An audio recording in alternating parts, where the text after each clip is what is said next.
Take your success to the next level. Become a member of the Bestseller Portal, the ultimate platform for achievers like you. Join Bestseller Portal now in 3 easy steps. Step 1.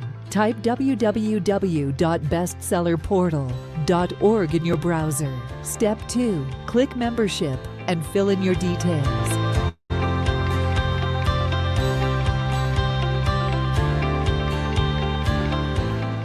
Step 3. Submit and welcome to a world of success. Welcome to the Bestseller Portal family. Your success journey starts here.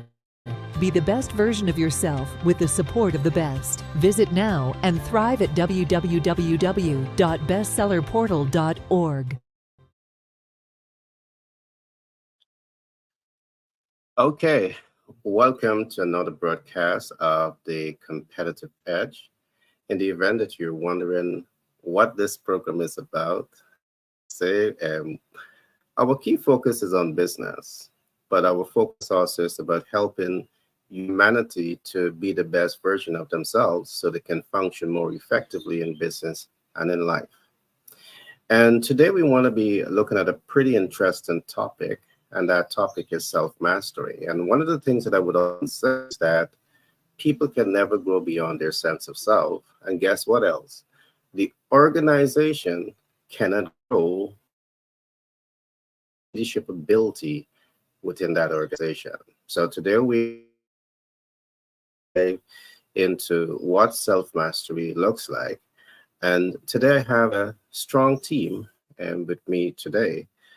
I have Shivani, and Shivani, she is a project management practitioner and with years of experience in field. She's also a top university. I have Frank. I have Frank.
I think we lost Gary.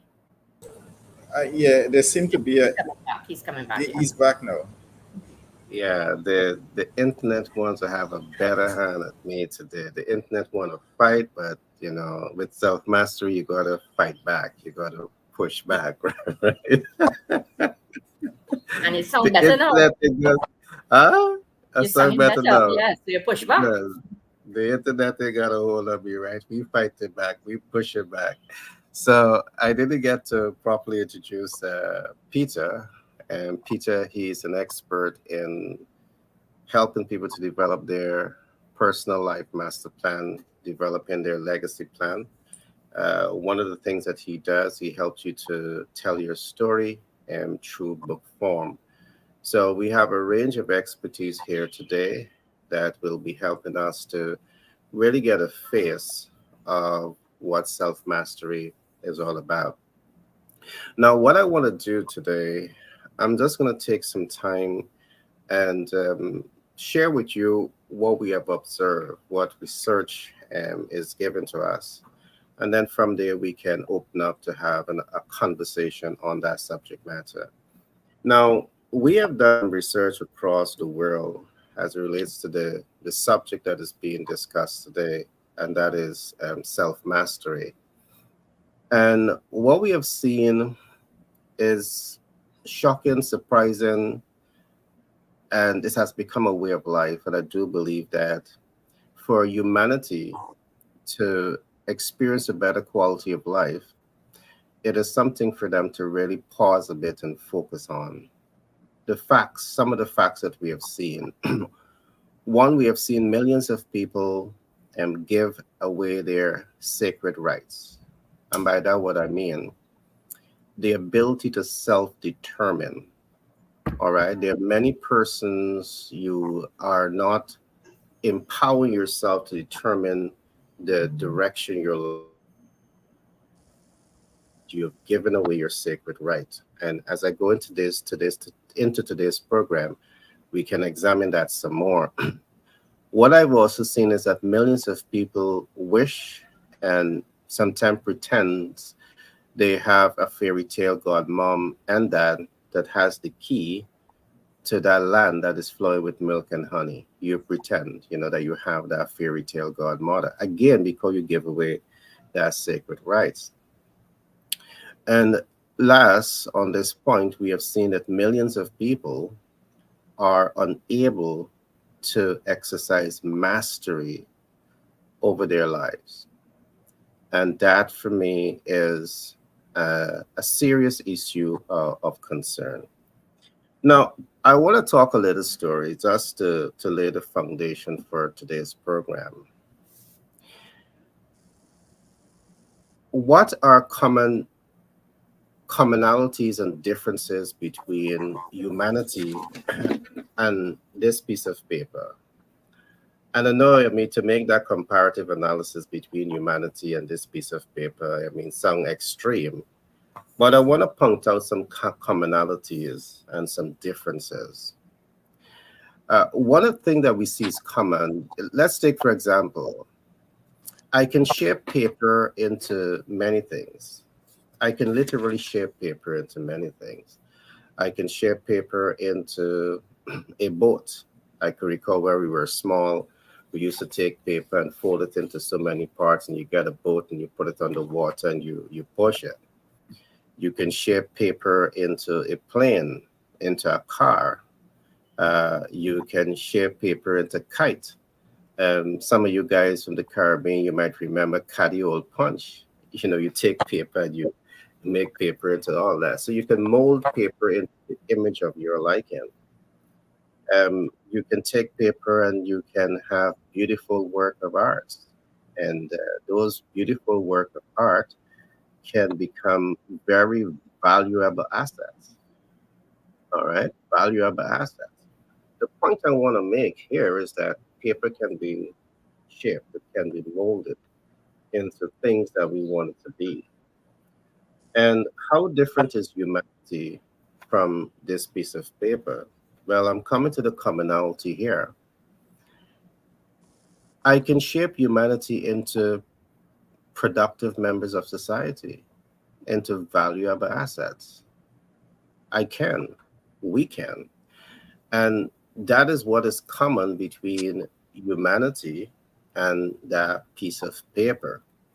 But I also want to share some other experience. What is different? You see, there are major difference. You can bend and twist this paper. The paper don't have the power of choice. Humanity has the power of choice. All right, humanity has the power of choice.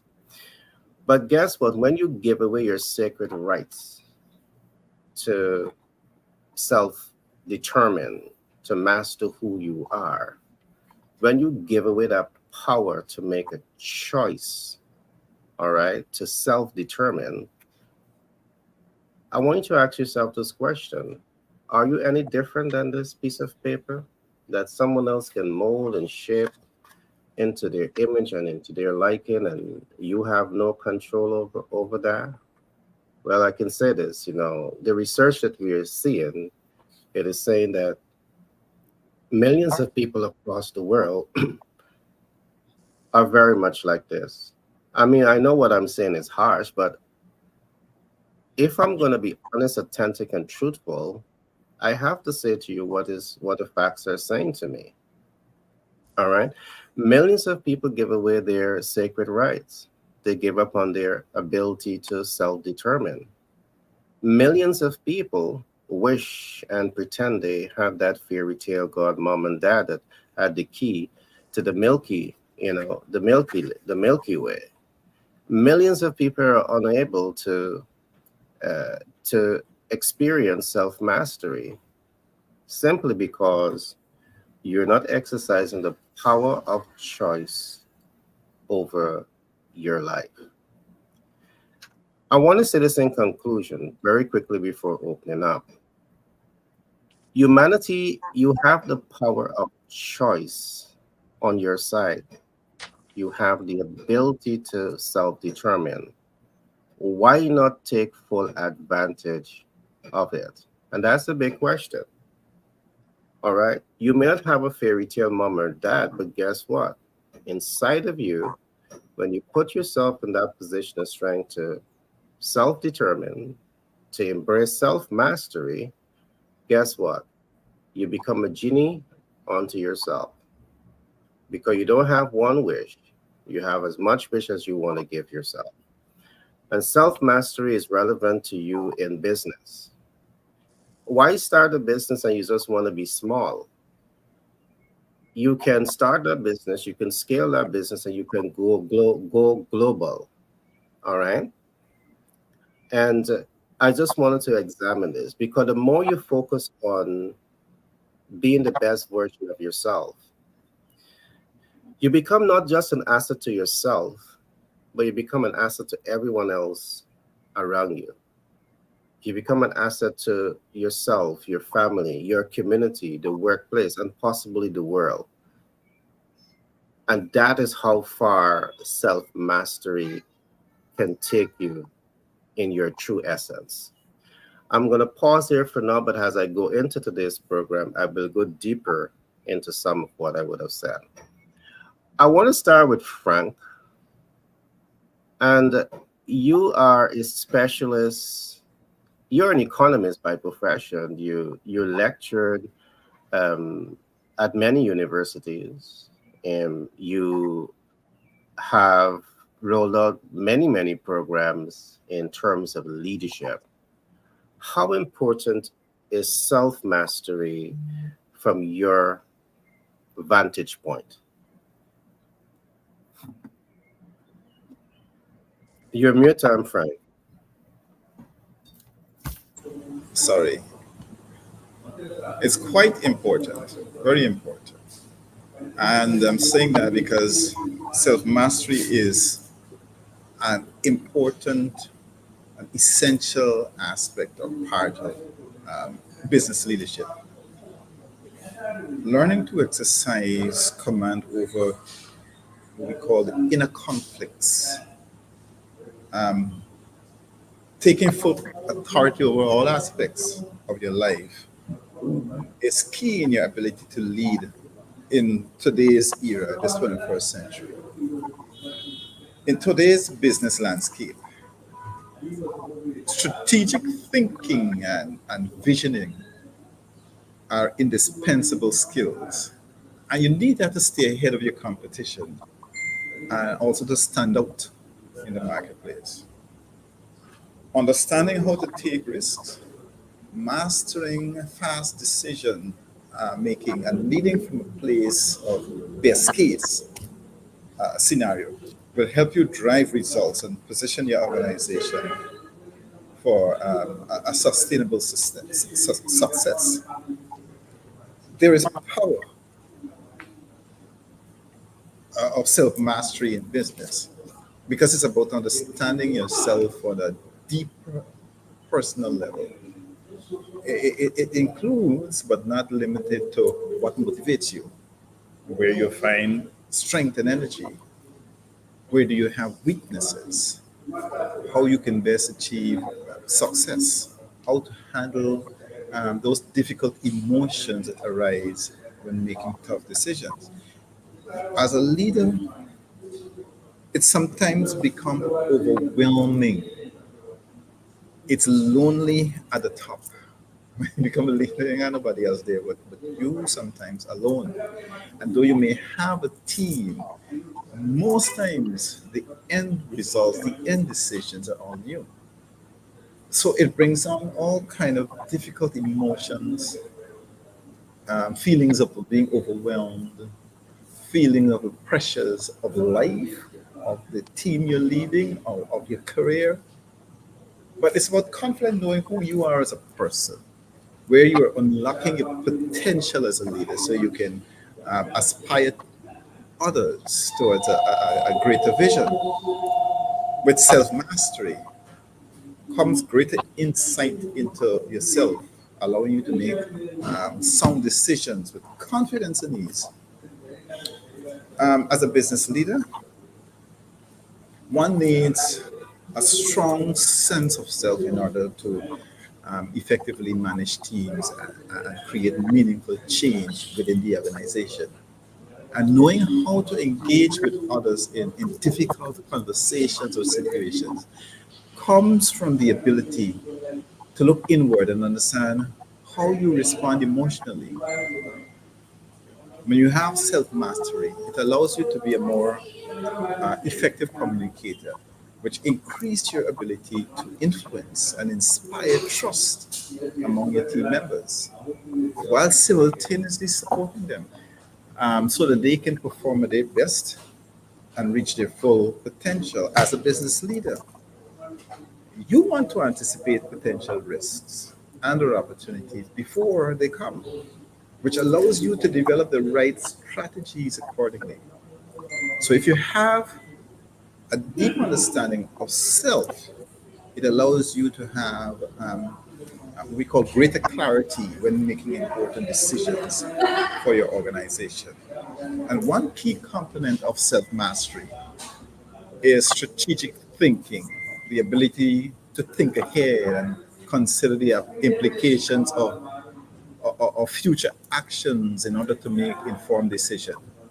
And this helps you take advantage of new opportunities as they arise without getting caught off guard by unexpected pitfalls or what we typically call roadblocks. All right, thanks for that share, Frank. Um, I want to pose another question. Traditionally, I want to make a statement and then we all can chime into that. Traditionally, it is said that when we talk about self-mastery, it is a soft skill compared to the academic skills, hard skills. And, what I find over many years, because I lectured at university, I work with multiple of businesses, micro, small, medium, large scale businesses. And you know what I see? I see sometimes very often you have academics, but guess what? They're not anchored in self-mastery. All right. They're not, they're not flowing from that position of strength. They don't have that sense of self, that sense of purpose, that sense of direction. It becomes like a basket case. It becomes like the bucket don't really have an end because you don't have that foundation, that anchor.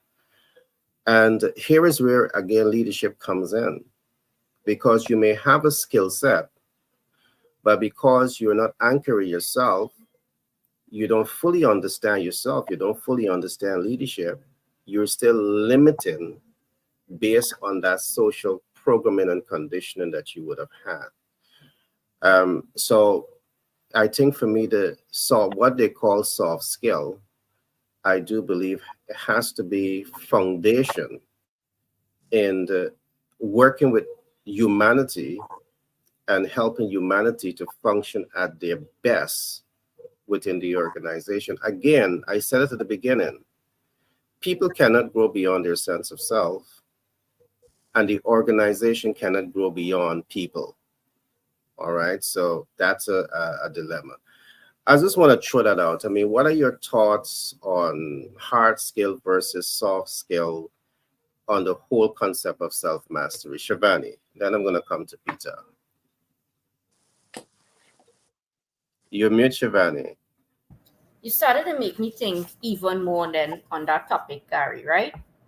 In project management, we are project managers, we are trainers, PMs, and we understand the entire project management life cycle and all of the principles and processes. But just yesterday, I was having a conversation around this topic as well. So let's say you give Paul to run a project. Peter will be able to run a project using the particular skills from beginning to end. It may be a small project. Due to Frank's experience, he can run that type of project. But can he scale up now and run a very, very large project where you have hundreds of persons to lead with this project? Is a multi-billion-dollar project. One would say, but yes, you should be able to do it because it's the same principles that you are transferring from a small project into a large project. Yes, your experiences would guide you, but what is lacking is your ability for power skills, or as you said, soft skills. We need to understand self more. We need to be able to know how to develop self. And to me, you shouldn't, then don't only look at probably I need to do another course in project management because probably the course that I did in project management just taught me to run a small project. It's the same principles that you're taking into a large project. However, some people will fail at it. Why are some people failing at it? Is it that they cannot transfer the skills? No. What I have seen personally is because they need to understand self more. They need to develop themselves more. So this is where the topic of emotional intelligence, and we spoke about it once upon a time, comes into play here, which is the first thing for me as a PM. You want to implement all different types of things. But the first point would be when you practice emotional intelligence is first step is self-awareness. As you all know, you have to become more self-aware. And this is self-confidence will really guide you here. You need to become more self-confident. So that is self-awareness.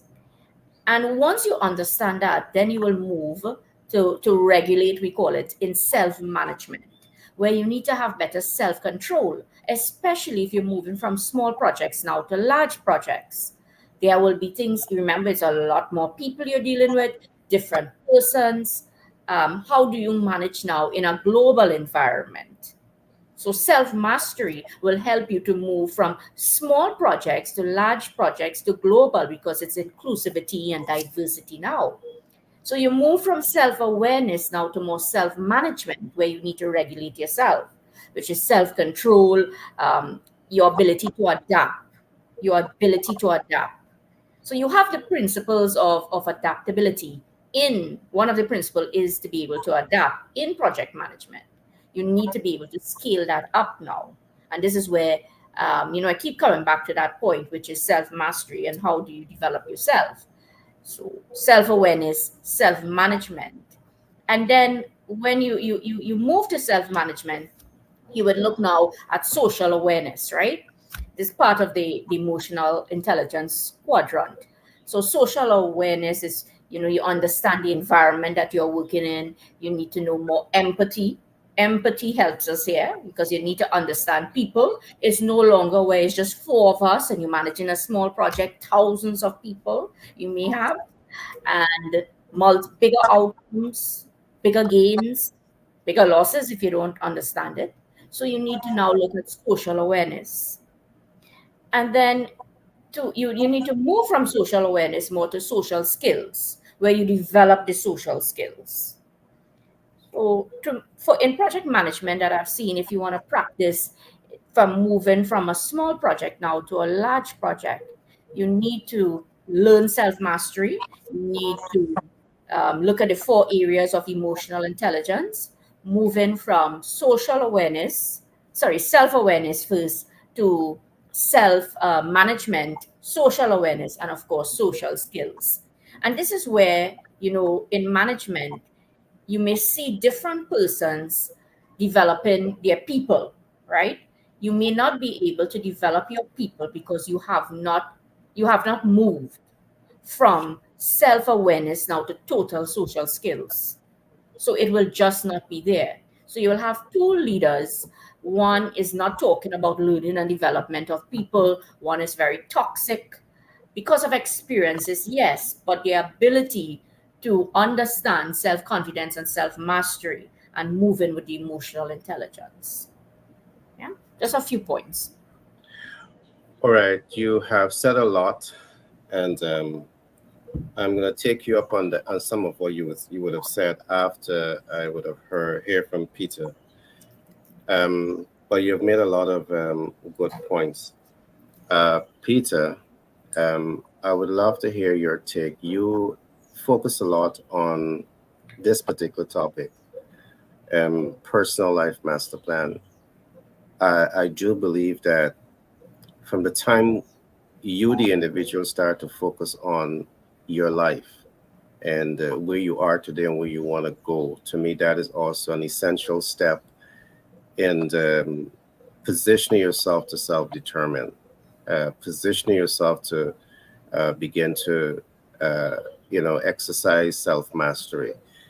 Can you just talk to us about what are some of the benefits of self-mastery, personal life master plan, and how it can help to contribute to the topic itself? Yeah, Gary, let me look at something that you said earlier too, as we go into the question, where you pulled out the paper and you said, oh, human beings, you can just take a piece of paper and shape it. Yeah. Right here. What it is origami? The Japanese art where you can create all kinds of beautiful objects out of paper. Yeah. What the human person, I will say that billions of dollars. I was listening recently online and I saw will.i.am, the Haitian American rap artist, mentioned that there are billions of dollars are being invested in AI, the development of artificial intelligence. But then when you measure how much is being invested in human intelligence, it is a shame. So the shaping of humanity, there are so much that is being invested in the artificial. And we are moving away from how, as you're saying, the shaping of ourselves as human beings, which now leads into, the benefits of what you are mentioning. What are the benefits? And for us to tap into the benefits of what we are seeking, I listened a bit to what Shivani was saying, and she was talking about understanding and developing self more. Frank spoke about strategic thinking and the organization. No, you are the one who mentioned the organization. Frank mentioned inner conflict and strategic thinking. But then I want to tap into the word the organization, because all of it tends to surround that. Now, when we look in the mirror, we're looking for benefits, right? But when we look in the mirror, what are we looking at? What are we actually seeing? And because we tend to see, when we talk about self, we just see one big body, and we walk away thinking that self is just what we see. And so we spend so much is spent on what we see without understanding the real depth of what self is. So what we want to do is kind of define, because if we're going to achieve self-mastery and self-confidence and self-awareness, then we need to have a definition of what we are aware of, what we are confident of, and what we're going to manage. So if we look at self as a concentric circle, right? So the body that we're looking on has other circles within it all the way down to the core. So what we find when what we find when we begin to look at it like that, you can imagine a target. with 9 circles. So there's 9 dimensions to what self is. So we see the body, and within that we have another circle, which is the soul or the mind, and within that we have the spirit, the human spirit. But then the complex part of what we're dealing with here is the mind. And if we're going to, because that is where the true self reside, in the mind, in the soul. And there are 6 dimensions. What I've taken the time to count, and in the research I've found that there are 6 dimensions within the mind alone, which when you mention organization, Gary, the human structure, the self that we're talking about, and the benefits that we're looking for, we have to treat ourselves as an organization. We have to treat ourselves as a project, multiple projects at that. So here I'm just going to run through the various centers now. So when you're going to break down to understand what you're going to manage and what self is, so that you can arrive at the benefits, you got to understand that you have a data collection center. Any great enterprise has a center that collects data. That is your memory. Now, if you're going to collect data, then data must be managed. That is your intellect. And if you're going to manage data, then there is some processing that has to go in. That's your thoughts. Then you have to do something with the processing that is taking place. So you're going to need some kind of a direction where you go, what are you going to do with that data? That is your imagination. Your mission controls. You're going to have missions. So the imagination now controls and directs the mission. And then you're going to need to move. You got to interact. You got to change. You got to know where you're going to. You got to be making decisions. So your mobility control. And when you talk about mobility, everything from within and without, you got to move. So your will now, you're a power to choose. Your will becomes your mobility control center. And then within anything that is in life, it has to interface with everything else. And it's so the beautiful design about what I'm speaking about. There is an atmospheric sensory center, which is your emotion. So when we begin to look at, we're going to seek for benefits now, then we're going to tap into what Chevrolet does, because each of these portals is a project that has to be managed. So when Frank speaks about the conflicts and the inner conflicts, all of these things that I mentioned, all of these centers has to be tuned to work in relation with each other. And when you're able to understand what these various centers are, you treat them as entities. You have to treat them as entities that must have a correlation with each other as we are working, as we are trying to achieve our goals, as we are trying to navigate ourselves in life. And we sometimes we have to take some time out, and we're just focusing on memory development. We're just focusing and as we manage these toward the desired outcome, because there's always a desired outcome. When we manage these in relation to the desired outcome, the benefits begin to flow, because now you are not just allowing somebody to control, as you mentioned, Gary, but you are taking control over all these centers based upon the vision of where your life is going, and you're navigating yourself toward that to achieve the benefits that you mentioned. I think it's a beautiful thing when we can have that kind of access over what self is. All right, thanks for that share, Peter. You give a broad perspective to self and self-mastery.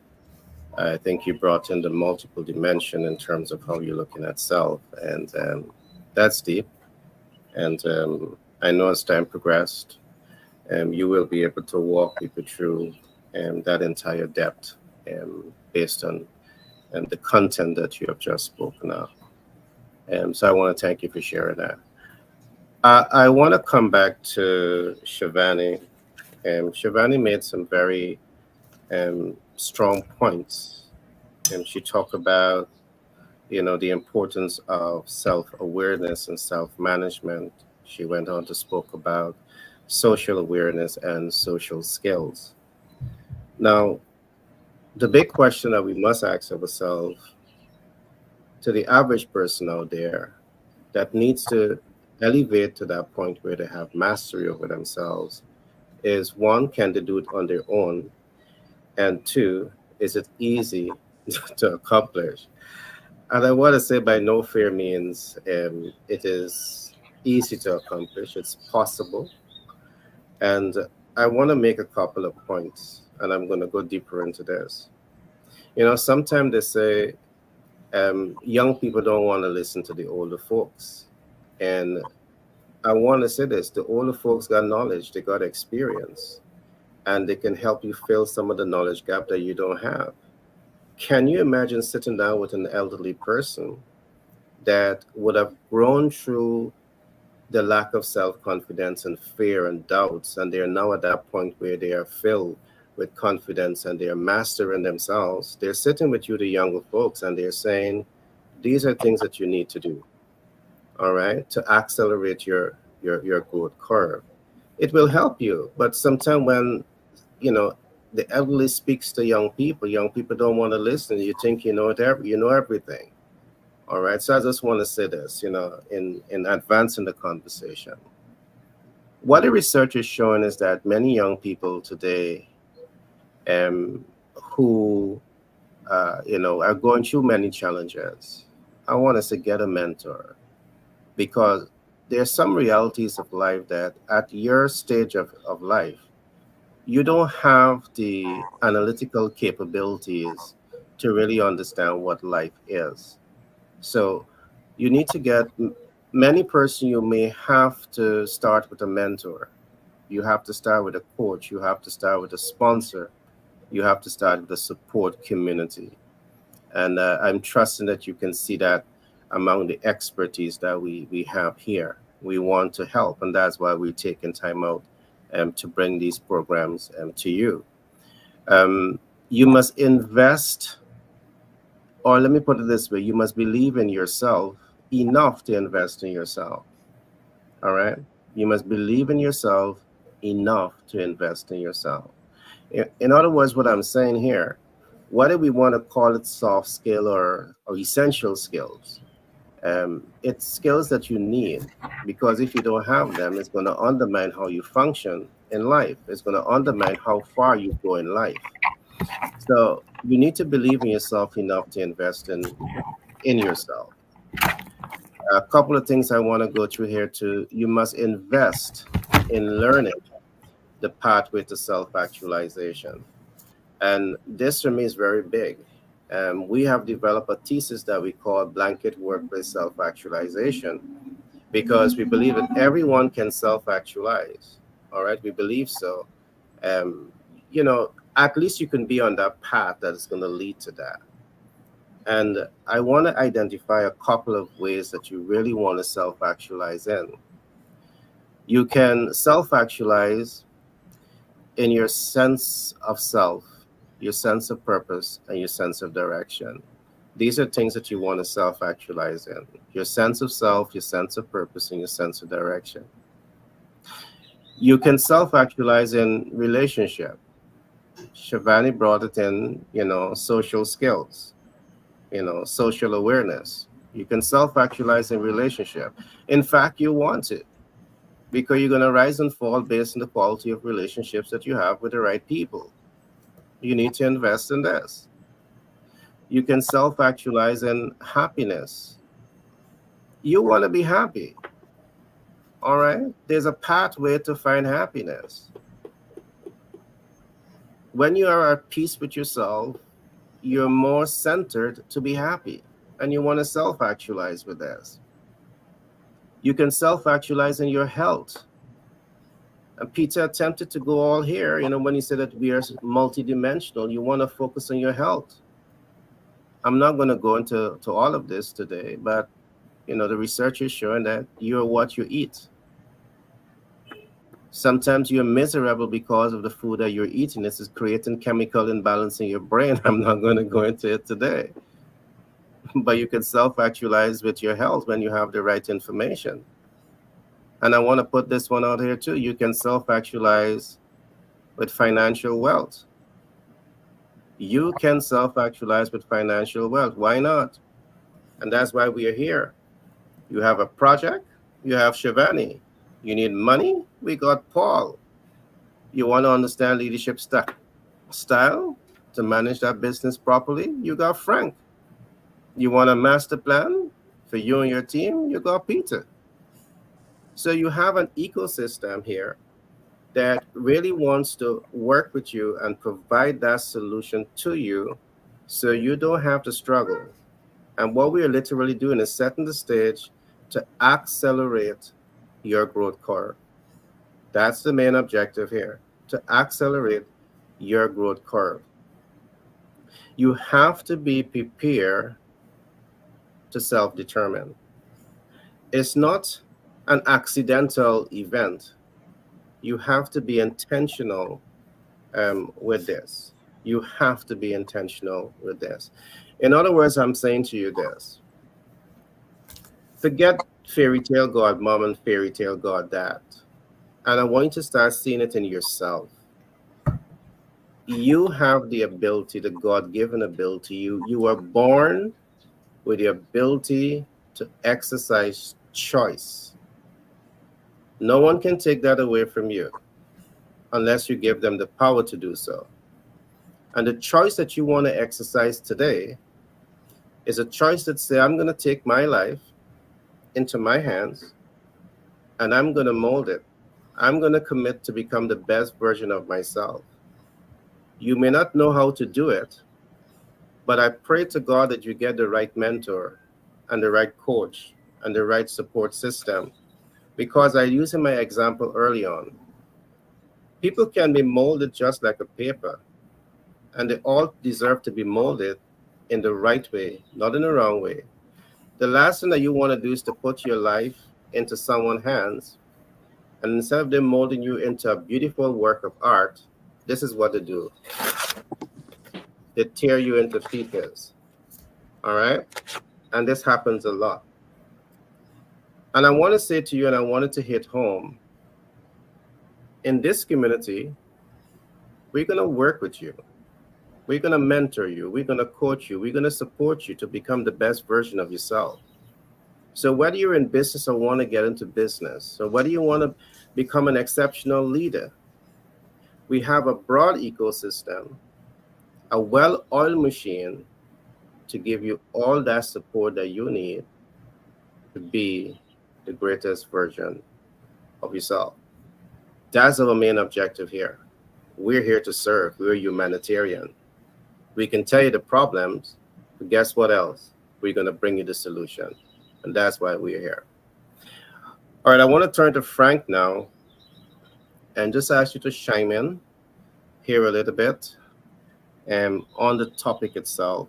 I really want you to bring in some of your leadership experience, on the particular topic. All to you, my friend.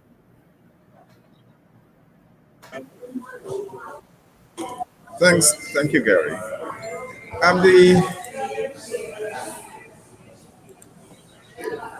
There's a difference. There's a difference today on business leaders than how they operate, how leaders operated from times past, and they need to be different. Today, business can no longer see itself as an isolated island dedicated merely to a creation of shareholder wealth. Today's business leaders have begun to recognize the larger role in delivering value to all stakeholders. And in doing that, they are preserving the environment for future generations. That's why you hear about conscious capitalism. And conscious capitalism says it takes care of people, profits, and the planet. we are also increasingly reading about business leaders expanding consciousness in organization. So, how is this manifested in their outcomes? It is manifested like creating a joyful and engaging work environment. You're valuing interconnectedness and working across interfaces in both government and civil society. Stewardship of organizational resources, and actively working for an area of social concern, for example, the environment, human rights or child rights, human trafficking. And this sort of leadership is based on an understanding of our intrinsic oneness and interconnectedness. It is what we call wholesome leadership. And wholesome leaders actively deliver value to all their stakeholders. So, when you hear the term wholesome leaders, is leaders, irrespective of their industry, need to be good at creating a powerful vision, inspiring people to follow that vision, thinking strategically through various business options, adding value through innovation, leading teams and people, and most importantly, being in integrity and acting as role models for the team. As awesome leaders, we need to be grounded in self-mastery. Self-mastery means being both aware and in control of our attitudes, in control of our thoughts, our preferences, and mental paradigms. It is about the ability to see, to understand your mind and its tricks. It involves understanding, hey, we have tools and options for thinking and having the discernment and awareness to know what to use at the appropriate time. As a leader, it is only when I am helping myself that I'm in a position to help and serve others. I can lead others only when I have first learned to lead myself. And self mastery is the ability to make the most out of your physical, mental, and spiritual health. In other words, to be the best you can be. And as a result of your efforts, you'll be able to help and lead everyone around you. You know, we travel a lot. And every time you travel, there's an exercise that is shown by the stewardess on thing. And one of the things that they usually say, if for some reason cabin pressure drops, it means less oxygen. You can't help no one else, unless you first put your oxygen mask on before you can help others. Because what you can be doing is self-sabotaging. It means that before you can help the person, you may very well faint. And so you have to secure yourself. You have to have self-mastery of you before you can help somebody else. Business leaders need to have what's called self-awareness, because it helps in making right business choices. This self-mastery refers to mastery over self, being in control of one's emotions, one's feelings, letting preferences, biases, and prejudice sway you from making the right decision. And it helps in leadership. So if you pay attention to self, it is a foundational step in leadership. When we work at the roots, only then can we expect significant changes to happen in our behavior and our actions. And then self-mastery refers to these roots. When we nurture the roots, we will automatically get the fruits, which is the business outputs we desire.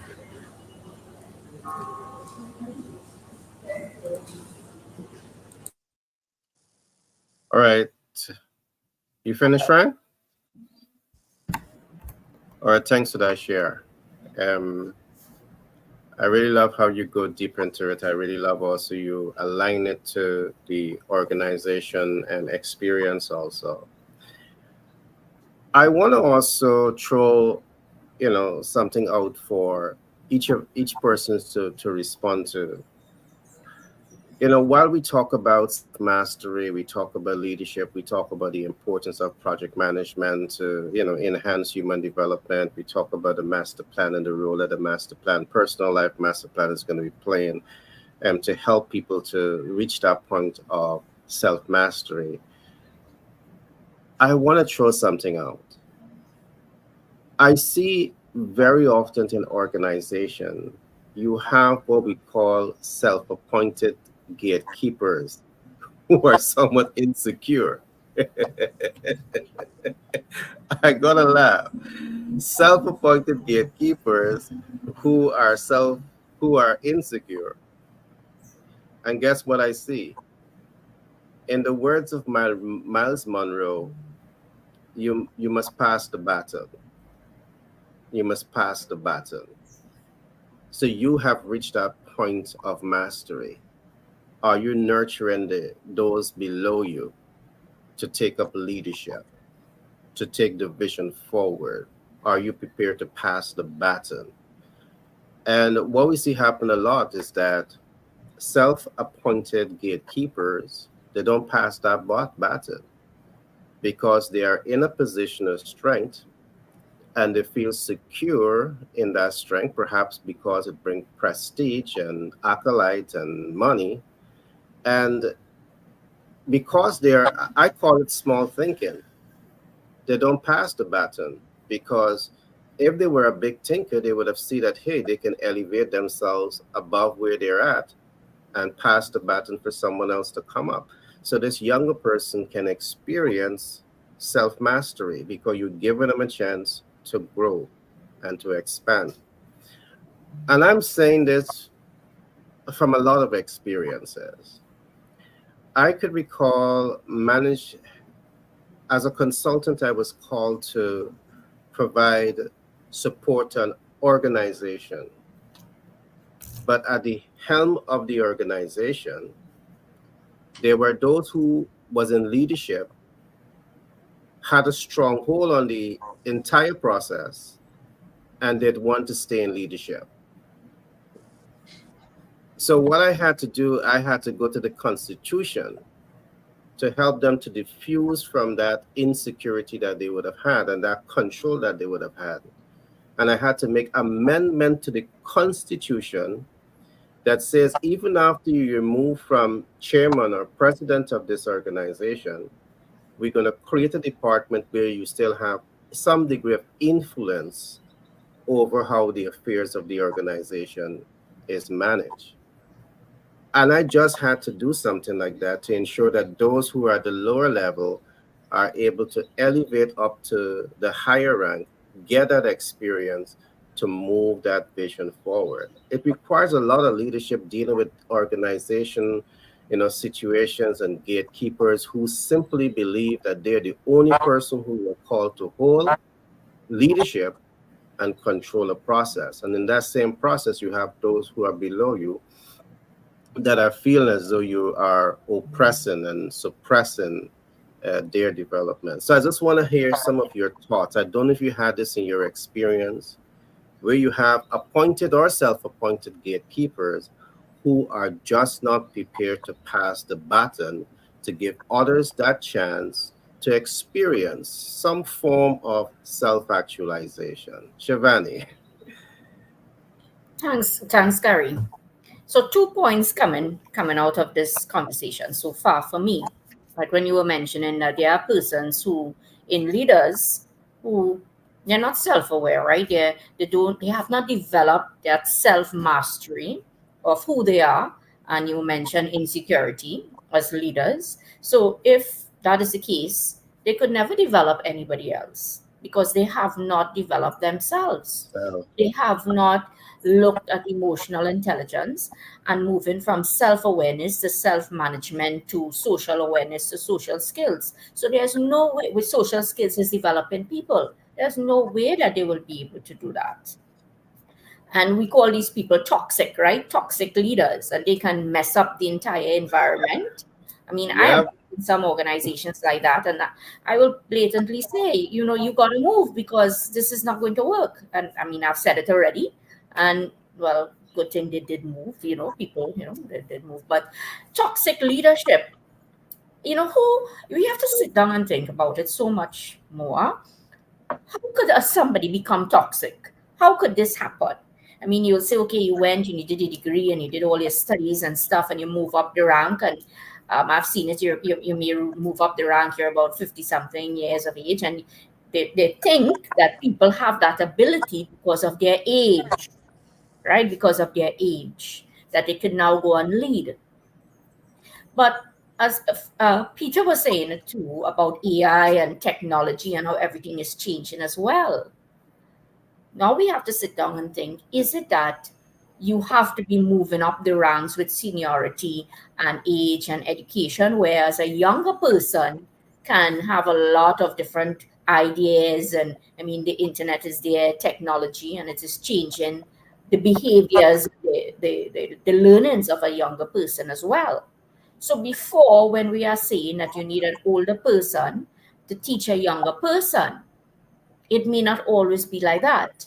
In teaching, I like to look at it in many other ways that I can learn from the student as well, right? So it's not only me teaching, but the student can teach me. So we created what is referred to as a community of practice. So the community of practice doesn't only have to be you now, you matching up an older person with a younger person to lead them to move. I think that may have to change also. Now, how I am seeing it to change as well, and how an older person could probably develop a younger person. It's no longer where you are hired for a job and eventually you move up the ranks. When we change the model for organizations and you now hire people for projects, you give them a project to work on, and you could project managementize every single aspect of the organization. And you just hire people for projects. The project ability will help persons now to know this is what I come to, and you empowering yourself. So an older person don't have to empower a younger person as that alone. You have different ways of empowering people where the individual can develop their social skills through a project management organization, because you give them to work on a project, and that's that, and you finish the project and you can move on. So the structure of organizations needs to change in order to develop people more.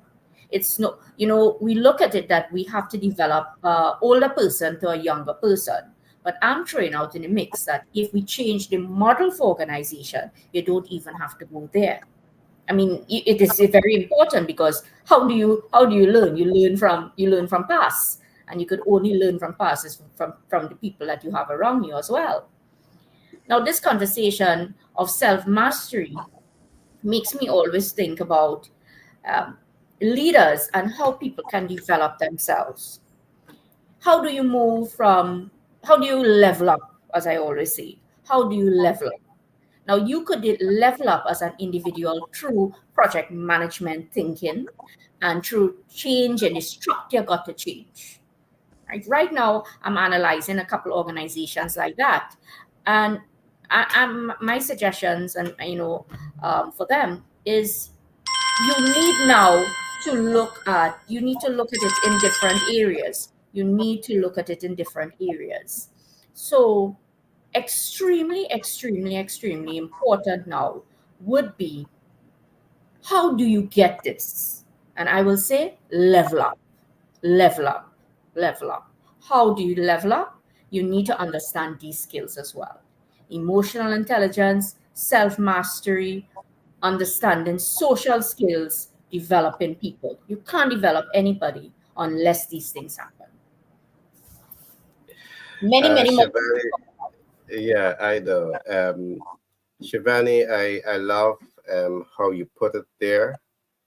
And perhaps this weekend I'm going to examine it some more, because, I do believe that Peter also made a very strong point when he established that billions and perhaps trillions of dollars are being invested into AI.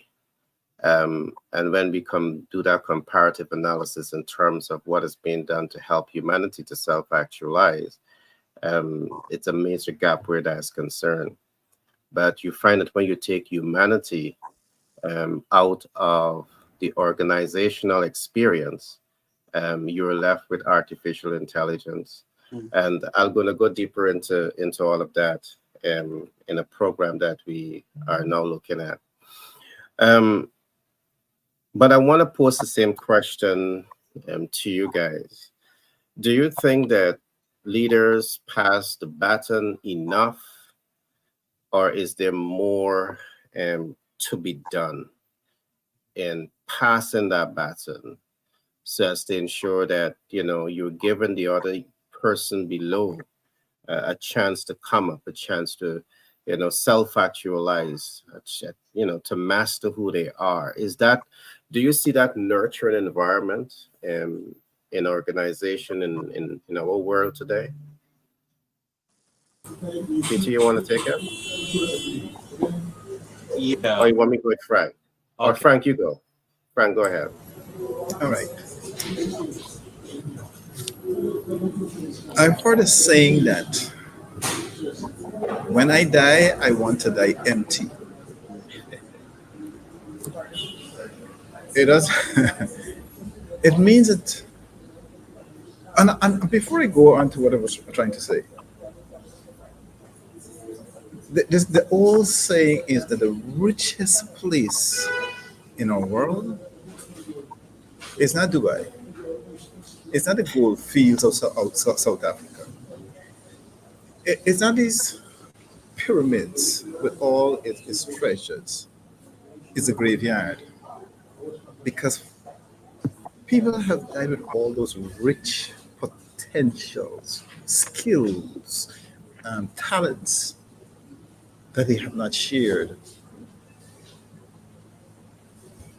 And so they have died with all this thing, and it makes no sense that you had all these riches, you had all these treasures, and you just went and got them buried. There's a reason why God, in His awesome wisdom, would have given us these talents, this potential, this thing to be great. It's not for yourself to lock it up, but it's to teach others, to not only young people, but peers of your own age who may not have had the experience that you have. We all, despite our age, have some experience in something, some talent that another does have.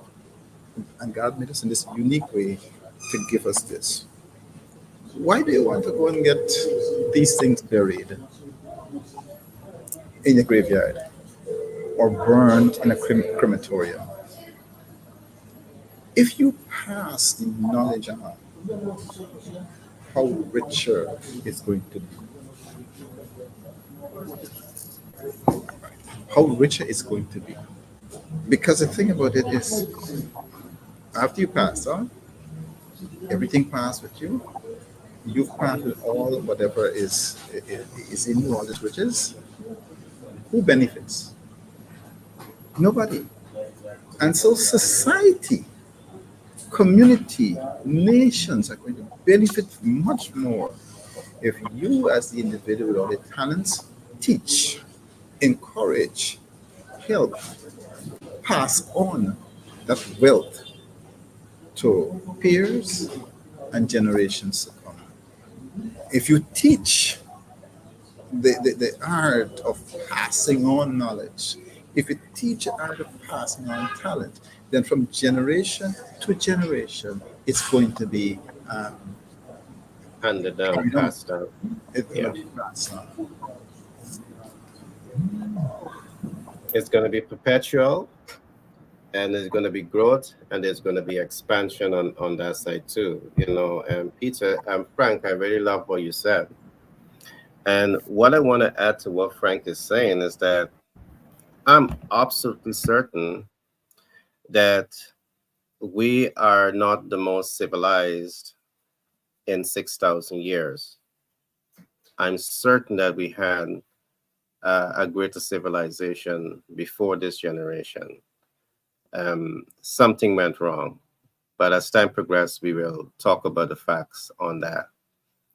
What I want to say today, however, just before I open up for Peter smiling, just before I open up, is that we had a very interesting conversation today, and I want to say this: so we can help you craft your personal life master plan. You don't have to do this on your own. So you want to know how to build healthy, productive relationship with the right people. You want to be happy. You want to be healthy. You want to be wealthy. Our collective can help you craft your personal life master plan. I want to also point you to go to the bestseller portal. We have books on things that we have discussed here, where you could find leadership skills, negotiation skills, and part of what we do, part of our foundation, how we roll out program. While we know that the academics is so important, we also recognize that the foundation of all academic is you. You, the individual, who have to apply yourself with the academic concepts. So if you're not anchoring your sense of self, academic in of itself is going to be, you know, imbalance. So when you fix you, academics is able to achieve so much more because you're confident. You can apply economic theory to the organization. You can apply marketing theory to the organization. You can apply management theory to the organization because you're confident filled. And you're not like the self-appointed, gatekeeper that want to oppress your team leader from going beyond you. Because think about it this way. You might be at the leadership at a local brand and you're comfortable here. But with expanded vision, you can give a young person an opportunity to replace you. Why? Because you can now go national, you can now go regional, you can now go international. And this is what the foundation of self mastery does. It really helps you to take your academic concept and take it to a whole nother level where you now become a global thinker, a social actor, and a transformational leader. So you're not oppressing people because of your own insecurity. You're empowering people to be the greatest self that they can be. And that's what we stand for. So we can help you accomplish all of that. I want to say this also, you can be mentor, you can be coached by some of the greatest minds in our community. All right. You have economists, you have project management specialists, you have real estate investors, you have financial specialists, you have a range of knowledge expert that you can be mentor and coach and supported by to help you accomplish your goals much faster. All right. We can even fund your dreams. You have dreams of starting a business, we're going to fund you. All right. We're going to fund you. So I just wanted to put that out there. So the next time you're thinking you're out there on your own and there's nowhere to turn to, well, you know better now. All right. So with that being said, I want each party to just share with us what you do and how you want to be remembered uh, in today's program. Peter, you want to go first? Tell us a little bit about your organization. Go right ahead, my friend. Yeah, I want to do that, Gary, but I want to also say that the problem that we're having, as you mentioned, is what you call the thing. Because I believe that people are having the problems that you're having is people don't understand what we're talking about. And if you do not, if people don't understand what they're talking about, if the definition is not arrived at, then the outcomes that we're looking for, more likely it is going to be faulty. And I think that is a lot of the problems because even as we're examining the topic today, when we talk about individuals self-actualizing. If we don't get what the self is, then what are you actualizing? We talk about self-management. If we don't know what self is, then what are we managing? Manager. Yeah. So when we even bring it down to what we're talking, and when you mention about the bottlenecking of organizations where you have individuals at the helm, they become a chokehold on younger graduating up. But then here, the problem where that is concerned is that when individuals doesn't understand what education is, because there's a difference between education and school. And education, actually, from the Greek word, it means to raise up. It means to raise up. So if I'm educated, I have been risen up. And if I am risen up, then it's likely that I'm going to try to raise up others as well. But the word school is a different meaning. A school really is from a Greek word that really means, it's really the place. The Greek word is, it's from a word that is skole, which means leisure. And a school is really a group to which lectures were given. The school is not the education. The school is the group to which the education is given. So what we have done is that we have become so inundated with matter, the material world, that we do not understand the deeper meaning and the depth to the material world and why the material world is what it is. And so we're having all the problem I'm trying to get, Gary, is that we have to move beyond what we see. And when we begin to move beyond that, then we can go into those deeper layers where we can begin to find the meaning and the benefits of what we're looking for. So going back now to what you mentioned, is that, and that is our focus really. Our focus is to when somebody comes to us, is to, okay, before you begin to run so fast into what you want to do, let's get to have an evaluation first of all in who we're really dealing with what we're really dealing with. In a personal life master plan, what does a personal life master plan look like? What does personal, when you're talking about personal, let's start with that. Let's start with personal. What are we talking about when we're talking about personal? We need to have an evaluation of what personal is. And then if we're going to have any kind of evaluation, then let's start asking questions. And questions reveal so much. Questions begin to break down the very nitty-gritty of what we are, so that we can get to think and sort. And so we have a tool, lastly, we have a tool that we call the 50 questions that will transform your life, where we just get individuals to take the time out and put your life on paper. Look at the memory, go back into your past, where you're coming from, and put it, dump everything that you are on paper, so you can actually get a good look at the individual, looking at themselves, where they are coming from the day they were born until now. Do a survey of themselves.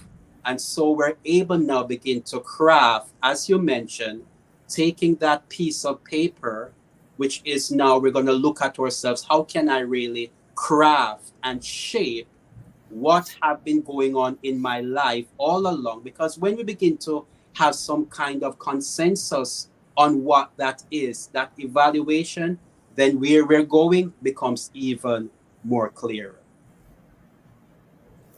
All right, thanks for that share, Peter. Great points. Frank, your closing remarks. You're mute, Frank. Thank you. Welcome, my friend. One of the things that I always talk about in self-mastery, and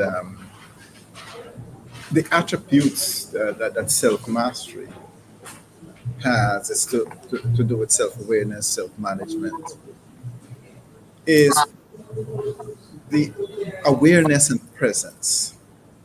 That's one of the attributes. In that you're being in the now, you're unlocking all that comes in the way of being fully accepting and present in the moment. And awareness is the foundation for self-mastery. Awareness has its roots in the deep understanding of life, of existence, and where a conscious leader will be able to see the reasons for a problem or challenge and make choices that look at the larger picture. Every situation in life, all situations in life are interconnected. What we do in one situation has its implications in another. As situations are interconnected, so are human beings. So being grounded in awareness helps us to remain centered, calm, and see the oneness in all of life. Presence comes from living in the now, being present to the present moment. It helps us to develop the quality of presence. And that's not to say that one shouldn't learn from the past or plan for the future, but remembering that the now is the only part of reality that we have to work on. It helps us to be grounded in awareness. And another thing is attitudes of abundance. Attitudes broadly refer to the way we see things and we consequently act on them. It refers to the mental models that we hold about ourselves, whether it's work, whether it's life.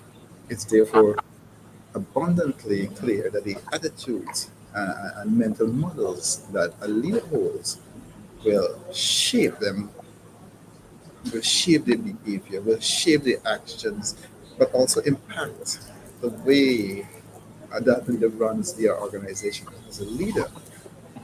If you consciously choose to see life as a realm of possibility, then you can create a very different thing around yourself, of yourself. Courage and audacity. Courage has been defined in many ways, but it's deep faith in self and the conviction that life will support what you intend to do. Courage is an attribute that we see in most leaders. Maybe a physical act or a business or people related decision.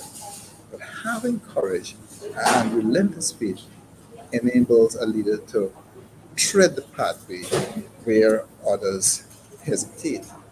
Then you have to live out your values. Self mastery will be incomplete without the deep awareness and the alignment with one's values. A wholesome leader reflects and is clear about their value system, what they hold dear and for which they're willing to stand up. So living out one's values is an indicator that the leader has the capacity, the conviction, and the courage to take the tough roads to success. There would no compromise on values. Taking tough decisions is a test of self-mastery. So where do we start learning the secrets of self-mastery? If you accept things around you without demand, you already have taken the first step. And two important factors I want to leave is one, once you accept people and situations for what they are, don't waste time and energy with frustration. This causes inner frustration, emotional turmoil, worries, and depression. So you gotta accept people. And once you change yourself through positive self-mastery, the world around you, the team around you will change for the better without much effort on your part. So self-mastery is an ongoing journey for a leader. At every stage in the professional life of a leader, he or she needs to work on themselves at a foundational level to go to the next level of capability and effectiveness. And this is best done by working at the roots of awareness and building this self-understanding to mature to the next levels. So when you're building skills and competencies, it comes at a far later stage. The business leaders who understand this, they will mature into effective leaders early enough. Unless one can lead oneself, one can hardly lead others. Great point, Frank. You said something there that stood out to me there as it relates to self mastery. And what you said is be present. Be present. That's deep because what I was saying to me, forget about the past. You might have messed up in the past, but don't allow the past to define the present. Be present. What it's also saying is that you might be so focused on the future that you are not dealing enough in the present. Just be present. Sometimes you worry about the future also, what can go right, what can go wrong, and it takes you out to the present. It takes you to the future where you have no control over. And instead of you being present, you're everywhere else except being present. And self mastery is about bringing yourself to the now and saying to yourself, I'm in control, not you. I am in super control of who I am. You can come with whatever you got to come with. I'm the author, I'm the maker, and I'm going to be the breaker. Right? I'm not taking that away. I'm trying to be a little comical here, a little bit, right? But I took that away from what you said, my friend. Great share. Shivani, your closing remarks. So, project management, as we said at the beginning of the convo to now, and definitely assist persons, and not only project management, but really understanding of project management structure and how we can change our traditional structures, our traditional way of the organization to make it more a project management structure would really now allow you would see better growth, right? I have seen it a lot when you change the structure from a traditional bureaucratic structure to more project management and project management. All of these great things in terms of developing learning and development for people, culture, doing a community of practice where the leader needs to do these things will never work, and it will all look great on paper, will never work if we don't develop self-mastery. So you will hear these buzz terms. Well, the leader came about with the L&D culture. We want to train people. We want to do X. You may just see a very small thing happening there, but the real output will never happen because the leader did not do emotional intelligence, did not do the first step, which is self-aware, then self-control, and then and only then you could move to the other areas of the quadrant. You cannot level up. You cannot level up as a leader without doing this aspect at all. Something somebody told me yesterday, and it's something that is so true. You could cook. A lot of people can cook very, very good for their families, and they could cook a very good meal, but they cannot take that same meal now and cook for 100 persons. Right? They just can't do it. And the reason, a lot of times, is that's an analogy in terms of a cook, but it's the same analogy in organization. You may be able to do something small, but take the same principles, you cannot level it up. It's because of this whole concept. So 2 key takeaways that I like to share, to wrap up my closing point would be, when we look at the structure and you're saying that the leader is not working, is it that, one, the leader is not working, or is it that the organization structure itself needs to change to really see better improvement? And this is where the project management structure will really change and, make it better. And the second point that I was saying, you cannot level up. If the organization structure is good, you cannot level up without doing self-mastery. You can't at all. Great points. Siobhan, you made a lot of good points here also. I know you love talking about project management. You talk about level up. You talk about the cook. And I think you're right. From a management standpoint, I just want to add this. One of the reasons you're going to find that someone who is given a big task, in this case the cook, cannot duplicate it at a large scale, it might be because of lack of experience and because of limited tools, processes, and systems. One of the things that I always say to my kids, if you're going to be doing something, make sure you know the tools, the processes, and the system. So if you have to increase the results, you may have to increase the tools, better manage the process and the system. All right, some simple mathematical calculation can give them accurate results. But I love the analogy that you looked at there. And I want to come right back to what I was saying. Regardless of where you are in your life, when you decide to take ownership of your life, there is where you can exercise mastery over your life. Now, I'm going to say this. I don't care where you were born. I don't care where you grew up. The fact is that you have potential to achieve greatness because you are called human being.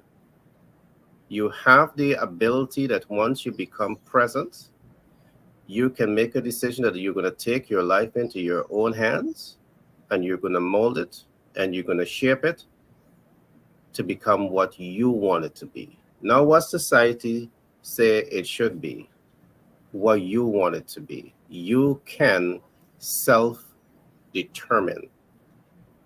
All right? And you owe it to yourself. This one life you have.